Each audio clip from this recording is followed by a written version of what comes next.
Assalamu alaikum. Floating cation. Floating cation are not provided by cutting edge as compared to the other cation. অর্থাৎ যেমন আমরা open ক্যাশনে একটা cutting edge দিচ্ছি বা অন্যান্য ক্যাশনে যেমন একটা কাটিং এজ দিচ্ছি, ফ্লোটিং ক্যাশনে কোনো প্রকার কাটিং এজ থাকবে না।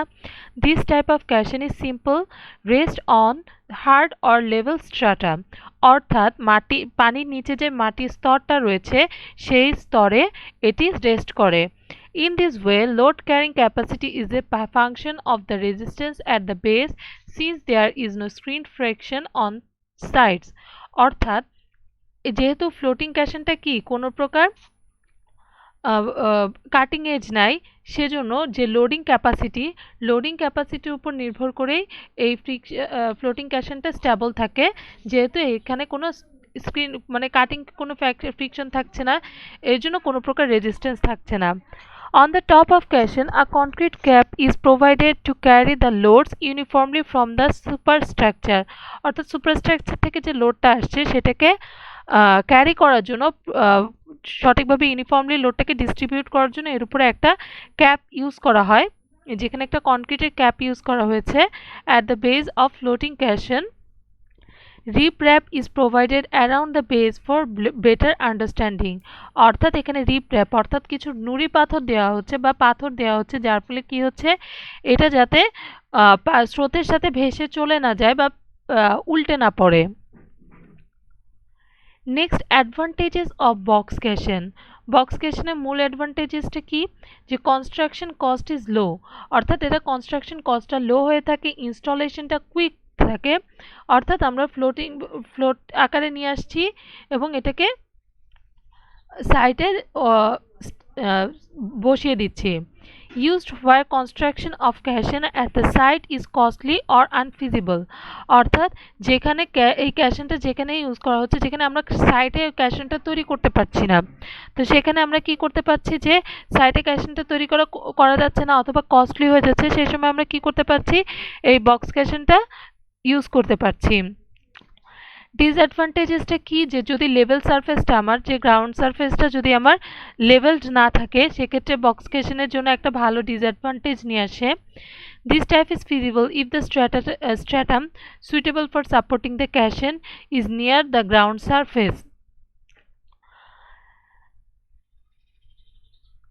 যে এটা তখনই ফিজিবল হয় যদি আমার স্ট্র্যাটামটা সুইটেবল হয়, ক্যাশনটাকে সাপোর্ট দিতে পারে, সেই ক্ষেত্রে এই বক্স ক্যাশনটা আমাদের জন্য সুইটেবল হবে, আদারওয়াইজ এটা ততটা ইউজফুল হবে না। Provision must be made to protect against undermining thus by scour, অর্থাৎ নদী স্রোতে যাতে ভেসে না যায় সেজন্য আমাদেরকে প্রোটেকশনের ব্যবস্থা রাখতে হবে। এর জন্য আমরা রিপ্র্যাপটা দিই, দুই সাইডে রিপ্র্যাপটা এর জন্যই দেওয়া হয়। The bearing stratum is often not very compact, অর্থাৎ বিয়ারিং স্ট্র্যাটামটা পানির নিচের স্তরটা অনেক সময় কম্প্যাক্ট নাও হতে পারে, এর জন্য এটা কি করতে পারে না, বক্স ক্যাশনকে অনেক সময় প্রোটেক্ট করতে পারে না বা একটা লেভেল সারফেস দিতে পারে না। Stability of box caisson. স্ট্যাবিলিটিটা কি, যে a box caisson should have at least 5 feet from free board above water, অর্থাৎ ওয়াটার লেভেল থেকে এটাকে 5 ফিট উপরে রাখতে হবে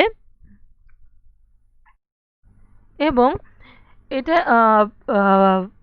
স্ট্যাবিলিটি এটা তখনই স্টেবল থাকবে যদি এই বক্স ক্যাশনের সেন্টার অফ গ্র্যাভিটি ধরলাম সি এবং এই বক্স ক্যাশনটা যে পরিমাণ পানি ডিসপ্লেস করছে তার সেন্টার অফ গ্র্যাভিটি যদি বি হয়, অর্থাৎ এটাকে বলা হয় সেন্টার অফ বুয়ান্সি বা এই যে displaced water centre of gravity. যদি এই দুইটা গ্র্যাভিটি পয়েন্ট একই পয়েন্টে অবস্থান করে, একই লোকেশনে থাকে, সেম লোকেশনে থাকলে বা এক পয়েন্ট বরাবর থাকলে, এক এক্সিস বরাবর থাকলে, তখন এই ক্যাশনটা তুলনামূলকভাবে বেশি স্ট্যাবল হয়। এখন যদি এই দুটো পয়েন্ট একই পয়েন্টে না থাকে, সি এবং বি যদি একই এক্সিস বরাবর না থাকে, তখন আমাদের কি করতে হবে, যে সি এবং বি পয়েন্টটাকে এমনভাবে একটা পয়েন্টে ইন্টারসেক্ট করাতে হবে। ইন্টারসেক্ট করালে যদি এই দুইটা পয়েন্ট যে পয়েন্টে ইন্টারসেক্ট করবে তাদেরকে আমরা বলছি মেটা সেন্টার। এখন এই মেটা সেন্টারটা যদি সি পয়েন্টের উপরে থাকে তাহলে এই ক্যাশনটা স্টেবল হবে, otherwise the caisson is unstable and the proportion should be revised. যে ক্যাশনটা আনস্টেবল তখন এই ক্যাশনটাকে আবার ডিজাইনটা আবার রিভাইজ করতে হবে। নেক্সট কি বলা হয়েছে, অ্যাপ্লিকেশন অফ বক্স কেশন কোথায় ইউজ করা যায়, যদি মাটির নিচে পানির নিচে স্তরটা যদি অ্যাভেলেবল বা ভালো থাকে, লোড যদি অত হ্যাভি না হয়, অথবা আমরা যে নদীতে ইউজ করি ঘাট, সে ঘাটের এখানেও কিন্তু বক্স ক্যাশন ইউজ করা হয়। নিউমেটিক ক্যাশন, নিউমেটিক ক্যাশনটা কি, যে নিউমেটিক ক্যাশন, নিউমেটিক অর্থ হচ্ছে উইথ এয়ার এবং ক্যাশন শব্দ অর্থ বক্স। নিউমেটিক ক্যাশন হচ্ছে এমন ধরনের ক্যাশন যেটা হচ্ছে উপরে ওপেন থাকে, টপ বটমটা ওপেন থাকবে এবং close at the top. Compressed air, pneumatic ক্যাশনে হচ্ছে কম্প্রেসড এয়ার ইউজ করা হয়ে থাকে, যেহেতু আমাদের টপটা ক্লোজ থাকে তাহলে কি পানি আসা বাতাস আসার কোনো সম্ভাবনা নাই, বা এই ক্যাশনে কি করা হয়, ওয়ার্কাররা এই ক্যাশনের ভিতরেই কাজ করে, সেজন্য আমাদের কি করতে হয়, একটা এয়ারের দরকার হয়। এইখানে কম্প্রেসড এয়ারটা ইউজ করা হয় to keep water from entering the working chamber. অর্থাৎ কম্প্রেসড এয়ারটা কেন ইউজ করা হচ্ছে, যাতে বাইরে থেকে পানি এই ওয়ার্কিং চেম্বারের ভেতরে না চলে আসে, ক্যাশনের ভিতরে না চলে আসে। Thus the excavation and concreting are die in dry. অর্থাৎ এরপরে যে মাটি খোঁড়া বা কনক্রিট দেয়া যে কাজগুলো আমরা করব সেগুলো ড্রাই সিচুয়েশনে হতে পারবে। The caisson is sunk as the excavation proceeds. অর্থাৎ প্রথমে কি করতে হয়, ক্যাশনটাকে ডুবাতে হয়। Upon reaching its final depth the working chamber is filled with concrete. অর্থাৎ এই যে হচ্ছে আমার একটা নিউমেটিক ক্যাশন, নিউমেটিক ক্যাশনে কি আছে, এই যে নিচে থাকে ওয়ার্কিং চেম্বার যেখানে ওয়ার্কাররা কাজ করে, তাহলে এটা ডুবানোর পরে এই ওয়ার্কিং চেম্বারে কি বলা হয়েছে, যে ফাইনাল ডেপথ পর্যন্ত যাওয়ার পরে, অর্থাৎ আমরা যে ডেপথ পর্যন্ত আমাদের পায়ার বা ফাউন্ডেশনটা যাবে সে ডেপথ পর্যন্ত এই ওয়ার্কিং ক্যাশনটাকে রিচ করানোর পরে এই ওয়ার্কিং চেম্বারে আমাদের কনক্রিটিং করতে হবে। It is suitable for the depth of water more than 12 metre. অর্থাৎ যেখানে ওয়াটার ডেপথ 12 মিটারের উপরে, সেই সকল ক্ষেত্রে আমরা এই নিউমেটিক ক্যাশনটি ইউজ করতে পারি। This type of caisson can be made of timber, concrete or steel. অর্থাৎ এইটা সব ক্যাশন কি টিম্বার, কনক্রিট অথবা স্টিল দিয়ে তৈরি হয়। তো এখানে একটা নিউমেটিক ক্যাশন দেখানো হয়েছে। এখানে কি কি পয়েন্ট আছে, এয়ার লক, দেন এটা হচ্ছে ওয়াটার লাইন, তারপরে bucket, compressed air supply, working chamber. Then advantages of pneumatic caisson, অ্যাডভান্টেজেসগুলো কি কি, quality control is good.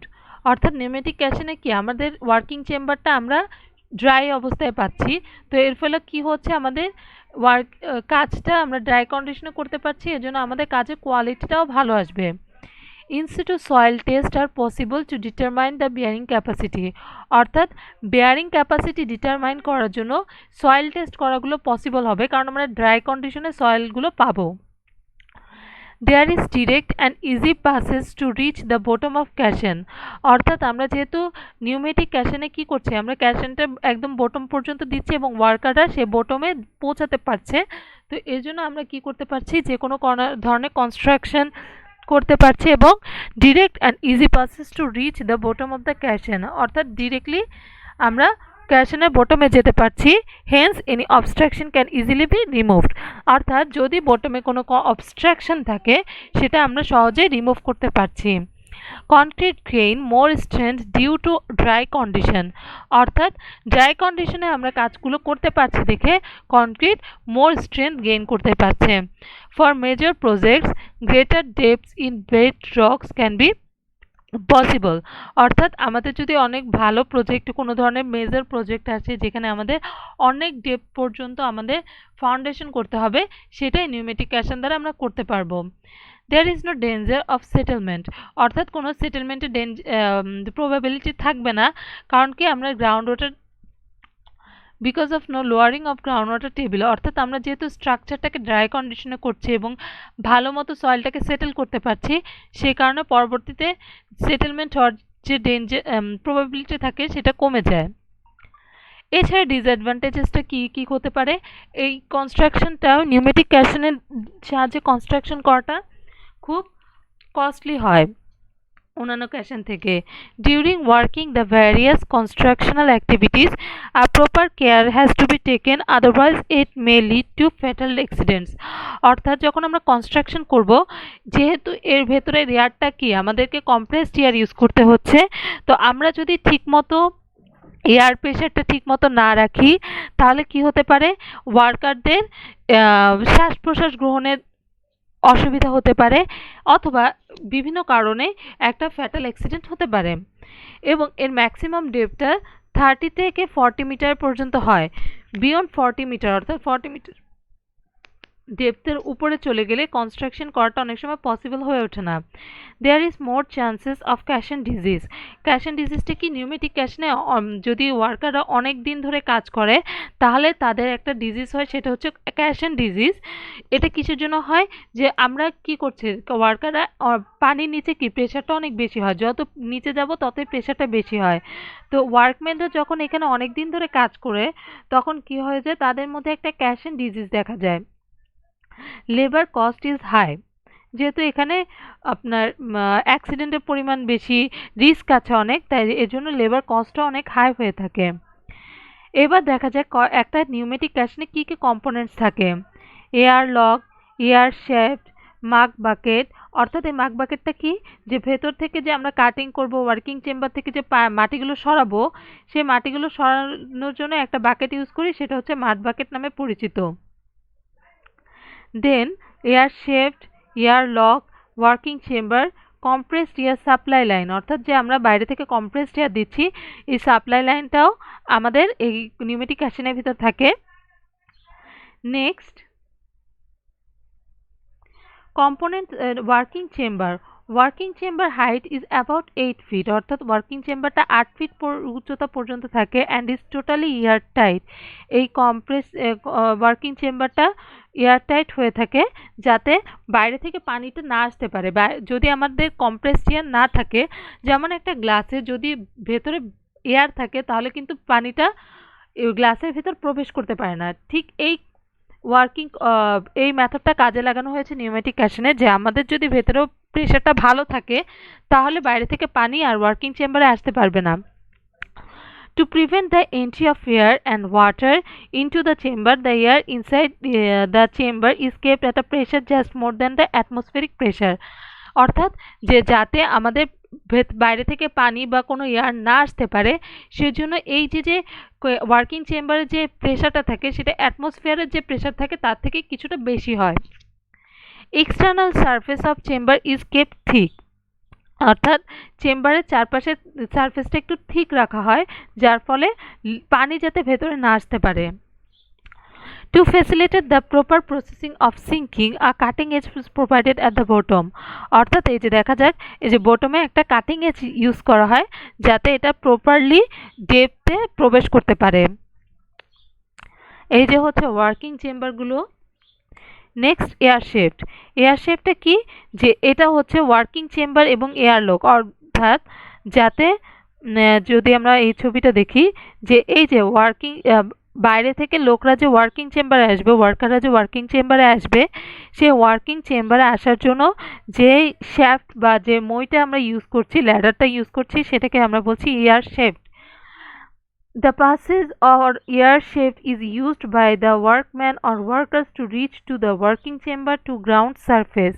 If caisson is too large in size, the separate unit of air shaft may be provided for workers and material.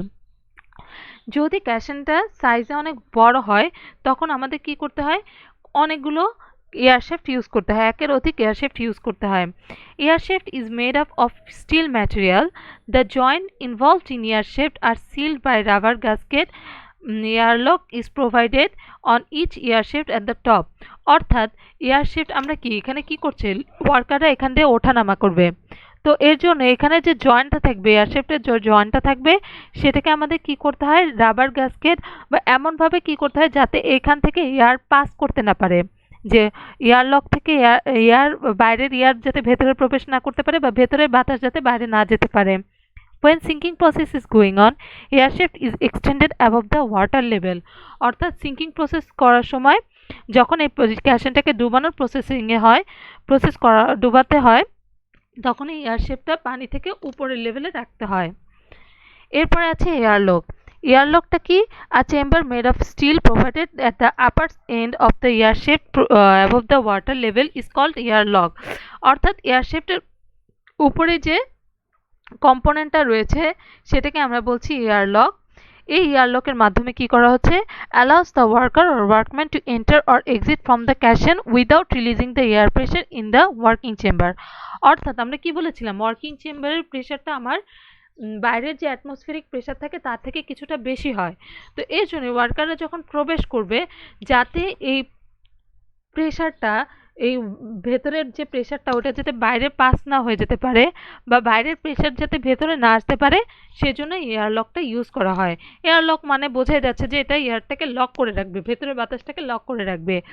Airlock has two airtight doors. One door opens into shaft and another door opens into the atmosphere. When workman enters the airlock through the outside door, then pressure in the chamber is kept at atmospheric level। অর্থাৎ যখন ওয়ার্কম্যানরা বাইরে থেকে এই ওয়ার্কশপের ভেতরে আসবে, তখন তাদের এই চেম্বারটা, যে চেম্বার দিয়ে তারা প্রবেশ করছে সেটা অ্যাটমসফেরিক লেভেলে রাখা হয়, অর্থাৎ বাইরের প্রেশারের মতো রাখা হয়। কারণ কি, যদি ওয়ার্কাররা বাইরে থেকে ভেতরে হঠাৎ করে প্রেশার বেশি দেখে, তখন কি তাদের ভেতরে অস্বস্তির সৃষ্টি হতে পারে। এর জন্য কি করা হয়, প্রেশারটা আস্তে আস্তে গ্র্যাজুয়ালি বাড়ানো হয়। Under this condition, workman is allowed to go into the air shaft. Complete procedure is again done when workman comes out the air shaft to airlock। অর্থাৎ এখানে কি বলা হচ্ছে, এয়ারলকে এখানে দুইটা চেম্বার আছে। একটা হচ্ছে এয়ার বাইরে বাইরে চলে যাচ্ছে অ্যাটমসফিয়ারের সাথে, আরেকটা হচ্ছে ওয়ার্কিং শ্যাফটের সাথে এয়ারলকটার আরেকটা চেম্বার কানেক্টেড আছে। তো ওয়ার্কাররা যখন বাইরে থেকে ভেতরে আসে, তখন তাদেরকে কি করা হয়, তারা যখন প্রথম প্রবেশ করে, সেই যে চেম্বার দিয়ে প্রবেশ করে সেই চেম্বারে কি করা হয়, প্রেশারটা বাইরের প্রেশারের সমানই রাখা হয়। এরপরে কি করা হয়, আস্তে আস্তে প্রেশার বাড়ানো হয়। তারা যখন ওয়ার্কিং চেম্বারের দিকে যেতে থাকে তখন আস্তে আস্তে প্রেশারটা বাড়ানো হয়। আবার ঠিক সেমভাবে যখন ওয়ার্কিং প্রেশার থেকে তারা বাইরে চলে যাচ্ছে, ওয়ার্কশপের মধ্যে দিয়ে তারা বাইরে চলে যাচ্ছে কাজ শেষ, তখন কি করা হয়, আস্তে আস্তে প্রেশারটা কমানো হয়। যে এখানে একটু প্রেশারের একটা লেভেল থাকবে, তারপরে আস্তে আস্তে প্রেশার কমতে কমতে তারা আবার এনভায়রনমেন্টাল প্রেশারে চলে যায়, অ্যাটমসফিয়ারের যে প্রেশারটা আছে ওইখানে চলে যায়। By opening a valve in the airlock, fresh air is circulated in the shaft. Workers or workmen are allowed to work into the working chamber up to 2 hours। অর্থাৎ এই যে প্রসেসটা, এই ভেতরে যেহেতু অ্যাটমসফিয়ারের প্রেশারটা অনেক বেশি থাকে, এয়ার প্রেশার বেশি থাকে, সেজন্য ওয়ার্কাররা এখানে হাইয়েস্ট 2 ঘন্টা পর্যন্ত কাজ করতে পারবে। 2 ঘন্টা পরে তাদেরকে অবশ্যই আবার অ্যাটমসফিয়ারের প্রেশারে আসতে হবে। অর্থাৎ the maximum limit of working into this chamber is 2 hour. অর্থাৎ ম্যাক্সিমাম 2 ঘন্টা ধরে কাজ করতে পারবে। এছাড়া আরও অনেক ধরনের ইকুইপমেন্ট ইউজ করা হয়, যেমন pump, motor, air compressor. These equipments are normally placed above the bed level। অর্থাৎ বেড লেভেলের উপরে রাখা হয়। যেমন এয়ার কম্প্রেসরটা আমরা কোথায় রাখবো, যাতে এয়ার কম্প্রেস করতে পারে, এই জন্য অবশ্যই অনেকটা তুলনামূলকভাবে উপরে রাখতে হবে। যেমন এখানে এয়ার কম্প্রেসরটা কোথায় ইউজ করা হচ্ছে, যে উপর থেকে, পানির উপর থেকে এয়ার কম্প্রেসরটা ইউজ করা হচ্ছে এবং এটা বেড লেভেলে যাওয়ার আগেই অফ করে দেওয়া হচ্ছে। এরপরে কি, এক্সিকিউশন অফ নিউমেটিক ক্যাশন। এটা কিভাবে নিউমেটিক ক্যাশনটা আমরা এক্সিকিউট করব। প্রথমে কি করতে হবে, preparation of the ground for installation. অর্থাৎ ইনস্টল করার জন্য আমাদের কি করতে হবে, আগে গ্রাউন্ড সারফেসটা প্রিপেয়ার করে নিতে হবে। Surface of working site is levelled where the caisson is to be constructed. অর্থাৎ ক্যাশনটা যেখানে আমরা কনস্ট্রাক্ট করব সেখানে সারফেসটা আগে লেভেল করে নিব। Then construction of working chamber. এরপরে ওয়ার্কিং চেম্বারের কাজ আমাদের তৈরি করে ফেলতে হবে। Working chamber at a bottom of the caisson is constructed in which earth is excavated in removed. The chamber is pressurized at the same pressure as the ground water pressure to make it watertight। অর্থাৎ এরপরে কি করতে হবে, আমাদের working chamber যখন আমরা তৈরি করব, কনস্ট্রাক্ট করব, এগুলো কিন্তু সব পানির উপরে হচ্ছে। এটা এখন নিউমেটিক ক্যাশন কিভাবে তৈরি করব, এক্সিকিউট করব। তো এই ক্ষেত্রে কি করতে হবে, আমাদের ওয়ার্কিং চেম্বারটা তৈরি করব। ওয়ার্কিং চেম্বারের ভেতরে প্রেশারটা এমনভাবে তৈরি করতে হবে যাতে এর প্রেশারটা অ্যাটমসফিয়ারের প্রেশার থেকে কিছুটা বেশি হয়, অর্থাৎ ওয়াটারের যে প্রেশার থাকবে সেই প্রেশারের সমান হয়, যাতে এটা ওয়াটার টাইট থাকে। দেন রিগিং। রিগিংটা কি, যে installation of lock and shaft is called rigging work. অর্থাৎ এবার কি করতে হবে, আমাদের শেফট আর আমার লকটাকে আমার ইনস্টল করব, এয়ার শেফট এয়ার লকটাকে আমরা ইনস্টল করব আমাদের নিউমেটিক ক্যাশনে। দেন আছে repeated excavation to sink and construct caisson. অর্থাৎ caisson is excavated and constructed at very 4 metre height. অর্থাৎ 4 মিটার হাইট পর্যন্ত তৈরি করা হয়ে গেলে এরপরে কি করতে হবে, এটাকে সাঙ্ক বাই এক্সকাভেটিং দ্য গ্রাউন্ড। অর্থাৎ গ্রাউন্ডে কি করতে হবে, আমার এটাকে এক্সকাভেট করতে হবে এবং ডিজায়ার ডেপথ পর্যন্ত নিয়ে যেতে হবে। কনস্ট্রাক্ট করতে করতে আস্তে আস্তে ডিজায়ার ডেপথ পর্যন্ত নিয়ে যাব। ধন্যবাদ সবাইকে।